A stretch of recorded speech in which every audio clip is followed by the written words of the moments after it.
এক কষায়ের দোকানে গিয়ে বললাম যে ভাইয়া আমার স্বামী তো অসুস্থ, আমার হাতে তো টাকা নাই, আমাকে কি আপনি 1 কেজি গরুর মাংস দিতে পারবেন? উনি তখন বলল যে আমি তো টাকা ছাড়া কাউকে মাংস দিই না, আমি একটা শর্তে আমি তোমাকে গরুর মাংস দিব। তখন আমি বললাম যে ভাইয়া কি শর্তে? তখন উনি আমাকে বলতেছে কি যে তুমি আমার সাথে এক রাত কাটাইতে পারবা, তাহলে সেটার বিনিময়ে কিন্তু আমি তোমাকে 1 কেজি গরুর মাংস দিতে পারবো। তখন আমি 2 মিনিট ভাবলাম যে এখন কি করব, স্বামী আমার অসুস্থ, তো আবার কি 1 বছর পর আমার কাছে বলছে সে গরুর গোশত খাবে, অসুস্থ মানুষ, তাকে আমি আমার স্বামীকে অনেক ভালোবাসি, তারও আমি কথা দিয়ে আসছি যে আমি যাইতেছি, আমি 1 কেজি গরুর গোশত নিয়ে আসতেছি, আমি তোমাকে রান্না করে খাওয়াবো। তো অবশেষে আমি ওই কষায়ের কথায় তার কথায় আমি রাজি হই, তার সাথে আমি 1 রাত কাটাই। কাটানোর পর সে আমাকে 1 কেজি গরুর গোশত দেয়, দিলে আমি ওইখান থেকে চলে আসি, আমি আমার স্বামীকে রান্না করে খাওয়াই।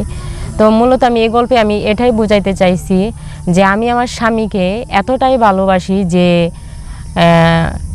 সামান্য এক কেজি গরুর মাংসের জন্য আমার স্বামীকে খাওয়াবো বলে একটা কষায়ের সাথে আমি 1 রাত কাটাইছি। আসসালামু আলাইকুম সুপ্রিয় দর্শক বন্ধুরা, আশা করি আপনারা ভালো আছেন। আজকে আমি আপনাদের সামনে আমার জীবন থেকে একটা বাস্তব ঘটনা আমি আপনাদের কাছে আজকে আমি তুলে ধরছি। আশা করি আপনাদের ভালো লাগবে। মনোযোগ সহকারে আমার গল্পটা পুরোটাই শুনুন। আমি হলাম দিনাজপুরের মেয়ে তাসফিয়া। আমি আমার বাবা মায়ের সংসারের সবচেয়ে ছোট মেয়ে। আমার বাবা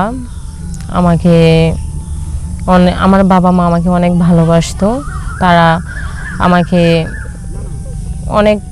আমাকে আর কি ছোট থেকেই আমাকে সবসময় মানুষের সাথে কীভাবে ভালো ব্যবহার করতে হবে সবসময় ভালো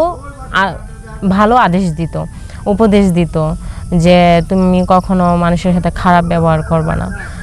আমি ছোট থেকেই সবসময় নীরব প্রকৃতির মেয়ে ছিলাম, সবসময় নিজেকে একা রাখতে ভালো লাগতো, গুছিয়ে রাখতাম নিজেকে সবসময়।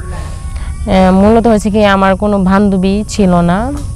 তো এক সময় যখন আমি ক্লাস 8-এ পড়ি, যখন আমি ক্লাস 9-এ পড়ি, তখন আমার জন্য একটা বিয়ের সম্বন্ধ আসে। তখন আর কি আমার বাবা ওই ছেলে মিডল ফ্যামিলি ছিল, তার সাথে আমার বিয়ে হয়। বিয়ে হওয়ার পর আমাদের সংসার ভালোই চলছিল। হঠাৎ করে আমার সংসারে একটা ছায়া পড়ে যে আমার স্বামী হঠাৎ করে অসুস্থ হয়ে যায়। অসুস্থ হওয়ার কারণে মূলত আমার 2টা সন্তানকে নিয়ে চলাটা আমার মুশকিল হয়ে গেছিল। উনি অসুস্থ বলতে গেলে কি যে আমার সংসারটাই যেমন অচল হয়ে গেছিল, কারণ আমি আমার স্বামীকে অনেক ভালোবাসতাম। ওনাকে আমি কখনো বুঝাইতেও দিতাম না যে উনি যে অসুস্থ, তাকে আমি এতটা যত্নে রাখতাম। তো আমি যখন মানুষের বাড়িতে কাজ করতাম, কাজ করে যে টাকাটা আমি পাইতাম, ওই টাকা দিয়ে আমার সংসারটাও এতভাবে ভালো করে চলছিল না, কারণ যে টাকাটা আমি পাইতাম ওইটা আমার স্বামীর ওষুধের পিছনে যেত। আমার স্বামীকে, আমার ছেলে মেয়েকে আমি একটা ভালো খাবারও দিতে পারতাম না। তো হঠাৎ করে আমার স্বামী আমাকে বলতেছে যে তাসফিয়া শোনো, আমার গরুর মাংস খাইতে ইচ্ছা করতেছে। তখন আমার হাতে তো টাকা নাই, তখন আমি কি করব, টাকা নাই যেহেতু। তো আমি গেলাম এক কষায়ের দোকানে, গিয়ে বললাম যে ভাইয়া আমার স্বামী তো অসুস্থ, আমার হাতে তো টাকা নাই, আমাকে কি আপনি 1 কেজি গরুর মাংস দিতে পারবেন? উনি তখন বলল যে আমি তো টাকা ছাড়া কাউকে মাংস দিই না, একটা শর্তে আমি তোমাকে গরুর মাংস দিব। তখন আমি বললাম যে ভাইয়া কি শর্তে? তখন উনি আমাকে বলতেছে কি যে তোমার তো তুমি আমার সাথে এক রাত কাটাইতে পারবা, তাহলে সেটার বিনিময়ে কিন্তু আমি তোমাকে 1 কেজি গরুর মাংস দিতে পারবো। তখন আমি 2 মিনিট ভাবলাম যে এখন কি করব, স্বামী আমার অসুস্থ, তো আবার কি 1 বছর পর আমার কাছে বলছে সে গরুর গোশত খাবে, অসুস্থ মানুষ, তাকে আমি আমার স্বামীকে অনেক ভালোবাসি, তারও আমি কথা দিয়ে আসছি যে আমি যাইতেছি, আমি 1 কেজি গরুর গোশত নিয়ে আসতেছি, আমি তোমাকে রান্না করে খাওয়াবো। তো অবশেষে আমি ওই কসাইয়ের কথায় মানে তার কথায় আমি রাজি হই, তার সাথে আমি 1 রাত কাটাই।